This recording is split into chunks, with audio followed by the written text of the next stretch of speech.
My Lords, Her Majesty the Queen delivered her humble address in your Lordship's house on the same day as their Royal Highnesses, the Duke and Duchess of Cambridge, had begun their 4-day visit to Pakistan. The Pakistani nation have shown a very warm welcome to the visiting royal couple.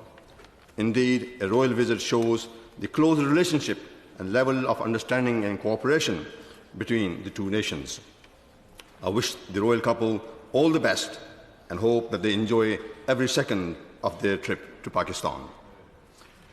Her Majesty also spoke at a time when British nation is at a crossroads with a looming Brexit and uncertainty overshadowing political and economic future of this country. I hope this government, which has led this country into this mess, will take the nation out of this misery and uncertainty in the days to come. My Lords, I feel this is the time that we may want to reflect and review our foreign policy. Over the years of my political upbringing, I have witnessed wars after wars in one part of the world or the other. I remember sitting in front of the television screens, watching the Mujahideen fighting the Soviet army in Afghanistan when the British Prime Minister, Mr. Thatcher, and US President Ronald Reagan went all the way to Peshawar to show their support to the Mujahideen. Then, many years later, I saw the present war on Afghanistan led by US coalition to fight the very force that they supported during the Soviet occupation. I saw 9 years of Iran-Iraq war, followed by Iraq-Kuwait war, then the US-led wars on Iraq, Libya, and Syria. And I wonder which country will be next and why. During these wars, millions of people, including our own servicemen and women, were killed and many more were injured. Hundreds of thousands of people have been made homeless, while many of them were forced to leave their countries. These countries have been left with devastating effects.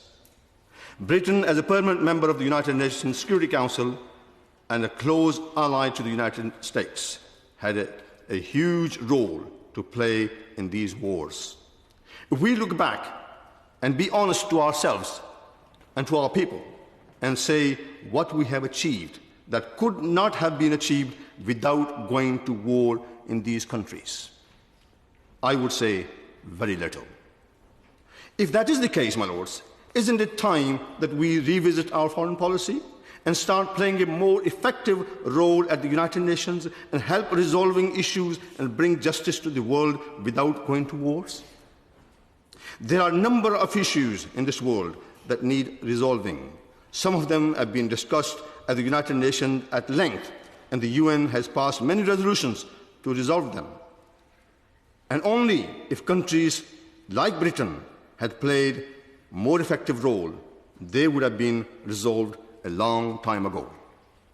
One of these long outstanding issues is in the history of the United Nations is the issue of Kashmir, that is waiting to be resolved according to the United Nations resolutions of 1948, 49, and many more subsequent ones to bring justice to the people of the state and peace and prosperity to the region. My Lords, the state of Jammu and Kashmir is going through a worse type of oppression.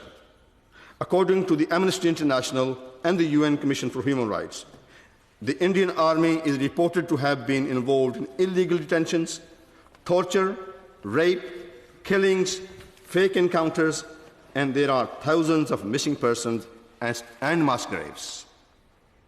These reports clearly say that the Indian Army is acting with complete impunity under the Armed Forces Special Power Act in Kashmir. The UN Human Rights Commission, in its reports of 2018 and 2019, asked for a free access to Kashmir to investigate the reports of these human rights violations. I believe India has refused to entertain any of these requests. My Lords, Kashmiris living inside the state and abroad including roughly 1.3 million living in the UK, are looking towards Britain for help to bring an end to their sufferings and agony.